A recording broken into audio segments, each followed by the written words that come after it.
Bonjour tout le monde, petite capsule sur les exercices supplémentaires dans la physique optique pour le chapitre 2, sur le chapitre de la réflexion. Donc, numéro 1, vrai ou faux? Si un énoncé est faux, on le corrige. Donc, en A, lorsqu'on observe une réflexion dans un miroir, le cerveau forme une image mentale des objets qui se situent à l'intersection des rayons incidents. Ça, c'est faux.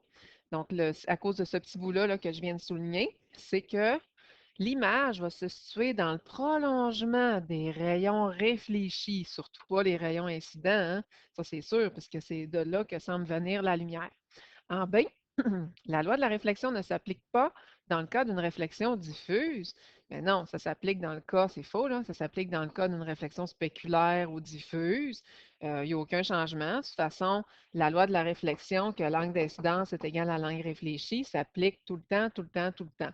Tu sais, c'est pas parce que la réflexion, tu sais, la réflexion spéculaire, on le sait, hein, c'est les rayons parallèles qui vont repartir de façon parallèle, là, comme ça, avec la loi de la réflexion.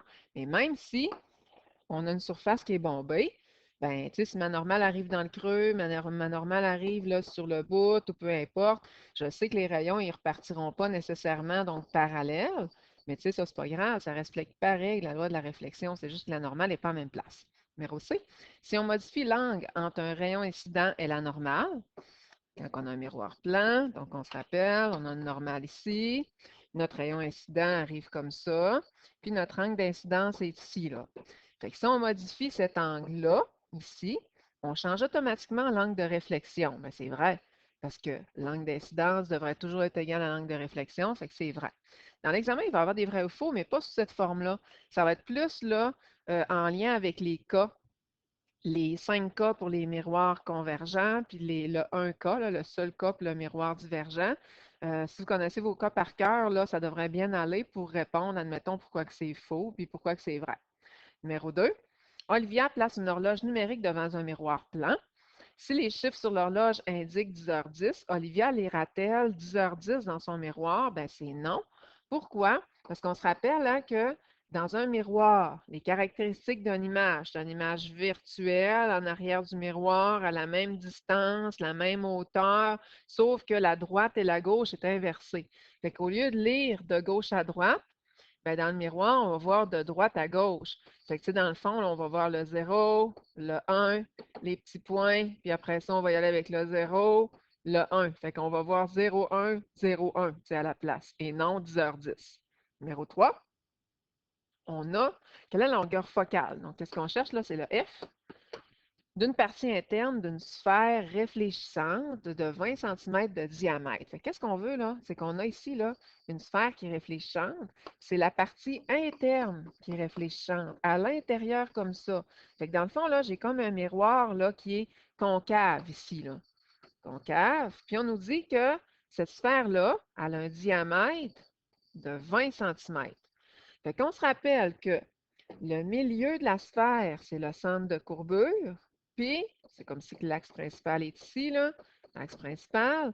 Puis, deux fois moins loin, ou deux fois plus loin, là, le centre de courbure est, mais deux fois moins loin se trouve le foyer. Puis nous, c'est justement ça qu'on cherche là. On cherche la distance entre le foyer puis le sommet du miroir. Fait que c'est ça qu'on cherche. On cherche la distance là, ici, là. C'est ça finalement là, qu'on cherche. Fait que dans le fond, j'ai le diamètre, je vais faire diviser par 2 pour avoir le rayon. Puis un coup que j'ai le rayon, ben là, c'est pas le rayon ici que je cherche de mon cercle, je cherche le foyer qui est deux fois moins loin. Fait qu'il va falloir que je divise par 2, puis je redivise par 2 pour avoir ben, 20 divisé par 2 qui va donner 10. Je redivise par 2, ça va me donner 5. Numéro B, la partie interne toujours d'une sphère réfléchissante, mais cette fois-ci, c'est le rayon qui est de 20 cm. Fait que si mon rayon au complet ici est de 20 cm, où est-ce que le foyer va se situer? Bien, il va se situer juste deux fois moins loin. Fait que je vais diviser juste une fois mon 20 par 2. Numéro C, c'est la partie externe de la sphère qui est réfléchissante. Ah, fait que dans ce cas-ci, là, c'est réfléchissant. Donc ici, ça, c'est l'arrière du miroir. Ah, fait que j'ai un miroir qui est convexe ou divergent, hein, c'est la même chose. Fait que, tu sais, c'est la même affaire, là. On a un diamètre de 20, fait que le centre de courbure, il est toujours là, mais tu sais, de l'autre côté, là, puisqu'il est virtuel. Puis le foyer est deux fois moins loin, là, centre de courbure puis foyer. Fait que dans le fond, là, c'est la même mesure, là. Je vais faire 20 divisé par 2 pour avoir le rayon, divisé par 2 parce que mon foyer est 2 fois moins loin. Puis, je vais juste aller ajouter, c'est la même chose que là. Je vais juste aller ajouter un moins pour signifier que, ah ouais, mon foyer, là, il est à l'extérieur, là, il est virtuel. Le moins, il veut juste dire virtuel. Et d'ailleurs, quand on utilise les formules, hein, si on travaille avec un miroir convexe, il faut penser de mettre le F négatif. Un miroir plan, quelle est sa longueur focale? Ben, un miroir plan, c'est pas courbe pantoute, c'est pas courbé. Donc, il n'y a même pas de petite courbure de même ou de petite courbure comme ça, là, il n'y en a pas. Fait que ça veut dire qu'il n'y en a pas de foyer, il n'y en a pas. Ou on pourrait dire qu'il est comme à l'infini, puisque le cercle, là, il finirait plus, là, finalement, donc d'être courbé. On pourrait dire ça. C'est pour ça qu'ils disent à l'infini, mais il n'y en a pas. Numéro 4, les rétroviseurs latéraux du côté de passager. Là, si je me dessine un auto comme ça, là, les quatre roues de même, ça c'est le devant de mon auto, donc on a les passagers, puis on a les rétroviseurs ici, donc latéraux, là. Rétroviseurs ici latéraux. On nous dit que souvent, les rétroviseurs latéraux, c'est écrit de l'avertissement dedans. Vous regarderez, là, c'est écrit en tout petit, là. Les objets dans le miroir sont plus près qu'ils ne paraissent. C'est écrit en anglais, là, ça c'est bien sûr. Fait qu'avec ça, cette interrogation-là, on nous demande en A, le grandissement est-il positif ou négatif? Est-il plus grand ou égal, plus petit que 1? Bien, c'est sûr que le grandissement est positif. Ça, c'est sûr. Puis pourquoi que le grandissement est positif? Ben, c'est parce que mon objet, là, je vais le voir droit. C'est les autos que je regarde dans mon miroir, donc ici, là, les autos qui sont là, donc en arrière de moi ou là, en arrière de moi, je ne les vois pas à l'envers, je les vois à l'endroit. Fait que quand j'ai un grandissement, puis que je calcule le grandissement, puis ça me donne un chiffre positif, ça veut dire que mon image, elle est droite. Sauf que le grandissement va être plus petit que 1. Fait que plus petit que 1, là, ça va vouloir dire que mon image, elle est plus petite. C'est sûr que mes autos que je vais voir ici dans le rétroviseur, là, mes petites autos, ils vont être plus petites qu'en réalité, qu'en vrai. Là. Ça, c'est bien certain. Là. Ça, c'est bien sûr. Puis, de quel type de miroir il s'agit? Bien, il s'agit de miroir convexe ou divergent. Puis, pourquoi? Bien, c'est parce que je veux augmenter le champ de vision. Puis pour augmenter donc le champ de vision, je ne me mettrai pas un miroir concave, je vais mettre un miroir donc convexe qui va faire diverger donc les rayons là, pour augmenter mon champ de vision. Puis de toute manière, ben, je suis quand même assez près donc du miroir, fait que puis que je me place n'importe où devant le miroir, je vais toujours voir une image qui a la caractéristique d'être petite, droite, puis tu sais là qui va tu sais dans le fond là être envoyer donc les mêmes types d'images là, dans mes yeux. Fait que c'est clair que c'est un miroir donc convexe. Ici, genre de question à l'examen. On a le rayon incident. Rayon incident. Puis la question, c'est dessine-moi le rayon réfléchi. Fait que là, on le sait qu'on va avoir besoin de la première loi, que l'angle d'incidence est égal à l'angle réfléchi. Ça, c'est sûr, la loi de la réflexion. Mais je n'ai pas un miroir plat. Si j'avais un miroir plat, là, ce serait vraiment facile. On irait dessiner donc la normale à 90 degrés, hein, ça c'est bien sûr. J'ai un rayon incident donc qui arrive, rayon incident. Pour aller dessiner mon rayon réfléchi, ben, on sait que ça va partir avec le même angle. Fait que j'aurais été calculer mon angle ici, mon angle d'incidence, j'aurais mis le même angle de ce côté-là, j'aurais pu dessiner mon rayon réfléchi. Mais là, mon miroir est courbé. Comment je vais faire pour aller dessiner donc la normale? Il faut que je me rappelle que la normale passe par le centre de courbure. Si je ne me rappelle pas de ça, ça ne va pas bien. Fait que j'y vais du point d'impact, point d'incidence ici, où est-ce que mon rayon là, arrive. Puis je sais que ça va passer par la normale. Donc, je trace une belle ligne qui passe du centre de courbure à mon point d'incidence. J'ai ma normale. Même chose ici. J'ai mon point d'impact, point d'incidence. Je me trace une ligne qui va passer par le centre de courbure puis le point d'incidence. Bien, ça, c'est ma normale. Un coup que j'ai ma normale, c'est facile, là. Je vais aller avec mon rapporteur d'angle, calculer la mesure de l'angle d'incidence.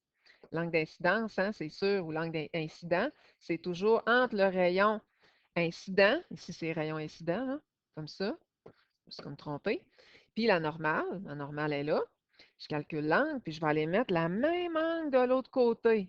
Fait que si ça mesure 20 degrés ici, je vais mettre 20 degrés ici pour mon angle réfléchi, puis je vais tracer, qu'est-ce que je cherche? Mon rayon réfléchi. Même chose. Je vais aller calculer cet angle-là. Si ça mesure, je ne sais pas, moi, 10. Donc, je le calcule vraiment avec mon rapporteur d'angle. Il faut un rapporteur d'angle à l'examen. Il faut en avoir à vous prêter. Bien, c'est sûr que mon angle réfléchi va être le même. Fait que je vais pouvoir aller dessiner mon rayon réfléchi. Mon rayon réfléchi est toujours réfléchi à partir du miroir. Fait qu'il arrive, pac, pac, il réfléchit. Numéro 6, on finit avec ça. Anne-Sophie regarde son reflet dans le creux d'une cuillère. Fait qu'on a une cuillère comme ça, là. Oh, boy. Tentative de dessiner une cuillère. Puis, tu sais, on a un creux, là, dedans, là. Fait qu'elle, elle se regarde, là, dans le creux. Fait qu'elle va y aller avec un miroir qui est concave. On nous dit que le rayon de courbure de cette cuillère-là, rayon de courbure, c'est le C, hein, est de 25. Nous autres, on s'en fout pas mal, donc du rayon de courbure. Qu'est-ce qui va nous intéresser pour faire nos calculs? C'est le F, la longueur focale. Tout ce qu'on a à faire, c'est diviser par 2, parce qu'on sait que le centre de courbure est 2 fois plus loin que la longueur focale, ou la longueur focale, le F, là, finalement, est 2 fois moins loin que le centre de courbure. Puis on nous dit aussi que la face d'Anne-Sophie se trouve à une distance, Anne-Sophie, c'est l'objet, de 10 cm de la cuillère. On veut savoir où se forme son image. Fait que dans ce temps-là, là, on cherche l'EDI. Fait qu'on connaît le F, on connaît le DO, puis nous, on cherche l'EDI. Fait que j'ai une formule pour ça, c'est celle-ci. 1 sur F est égal à 1 sur DI plus 1 sur DO. Moi, qu'est-ce que je veux trouver? C'est l'EDI. Première chose, pour mettre l'EDI en haut au numérateur, ben, je vais faire 1 divisé par tout mon isolement. Puis là, j'isole. Pour aller isoler tout ça, ben, qu'est-ce que j'ai de trop, là? Pour avoir mon DI tout seul, c'est plus 1 sur DO. Fait que le contraire de plus 1 sur DO, c'est moins 1 sur DO, moins 1 sur DO. Ici, il n'y en a plus. Fait que dans le fond, c'est 1 sur F divisé, 1 divisé par F, là, dans le fond, moins 1 sur DO. Là, c'est un moins, là. Moins 1 sur DO. On fait attention quand que je vais pitonner tout ça, là. C'est bien sûr, je vais remplacer le F par ma longueur focale. Donc ici, je vais remplacer donc le DO par mon 10 cm. Et quand que je vais pitonner, on n'oublie pas de mettre sur la calculatrice les parenthèses. Et pour dire que c'est 1 divisé par tout ça, ben, je vais remettre des grosses parenthèses. Ma réponse va me donner un signe négatif. Négatif, là, ça veut dire que c'est virtuel. Fait que mon image, là, elle va être derrière le miroir. C'est pour ça qu'ils ont comme enlevé le négatif, là. Ils l'ont remplacé par derrière le miroir. Mais moi, j'aimerais ça, là, que vous mettiez le négatif tout le temps. On va aller chercher le G. On a deux choix pour aller chercher le G. G est égal à DI sur DO ou G est égal à HI sur HO. Je prends la partie de formule que je préfère. Donc, une ou l'autre, là, vous l'essayerez, là, ça va donner la même réponse. Fait que j'y vais. Mon DI, c'est 50 cm. Mais là, on fait attention, là. J'ai un négatif ici qu'il faut que je traîne, puis mon DI, en plus, il est négatif. Faut le mettre, là. Négatif, négatif. On met les deux négatifs. C'est sûr qu'à la fin, ça va nous donner un positif. Ça, c'est sûr, je vais diviser par mon DO qui est 10. Ça va me donner plus 5. Et il n'y a pas d'unité. Pas d'unité à mon G. Pourquoi? Parce que les centimètres et les centimètres s'annulent. Fait qu'il n'y en a plus. Donc, il n'y a pas d'unité. Fait que le grandissement est de 5. Fait que 5, là, ça veut dire 5 fois plus grand. Mon image est 5 fois plus grande que mon objet. Fait que je vais me voir la face. Anne-Sophie va voir sa face à elle 5 fois plus grande qu'en réalité. Numéro D, on veut énumérer les caractéristiques de son image. Ça, je vais m'aider avec les signes. Fait que Anne-Sophie, là, c'est clair qu'on avait dit que le F, ben pas le F, mais le DI, pardon, il était négatif. Fait que si le DI est négatif, ça veut dire que c'est virtuel. Si le G est positif, ça veut dire que mon image, elle est droite. C'est la convention des signes que vous avez dans vos notes de cours. Il faut faire un petit effort là, pour s'en rappeler mentalement. Mon image, elle est plus grosse parce que mon G, il est plus grand que 1, il est de 5, fait que c'est pour ça que c'est plus grand. Puis, ben, comme dans tout, là, finalement, donc, miroir, là, comme ça, là, donc c'est sûr que si mon image est plus grande, ben, elle est située plus loin que la cuillère. Qui me dit ça? Ben, c'est quand que je regarde, admettons que je compare mon DI puis mon DO. Ben, mon DI, là, il va être plus grand, il est de 50 cm, que mon DO, qui est de 10 cm. Fait que ça va vraiment être plus loin. Mais ça, on n'est pas obligé de le dire, là, virtuelle, droite plus grande, là, c'est pas mal ça, là, que je vais aller chercher. En passant, juste avant de terminer, je termine avec ça. Si Au lieu de travailler avec un miroir concave, si j'avais travaillé, ce n'est pas le cas, là, avec un miroir convexe ou divergent, il aurait fallu que je pense de mettre dans ma formule le F négatif. Pourquoi? Parce qu'un miroir convexe a un foyer virtuel. Fait que pour dire à la formule que je travaille avec un miroir convexe, il aurait fallu placer ici un F négatif. Là, ce n'est pas le cas, là. Parce que moi, j'avais un miroir là, concave, là, mais j'aurais tout simplement mis un petit négatif. Et voilà, ça fait pas mal le tour de vos exercices supplémentaires. À la prochaine!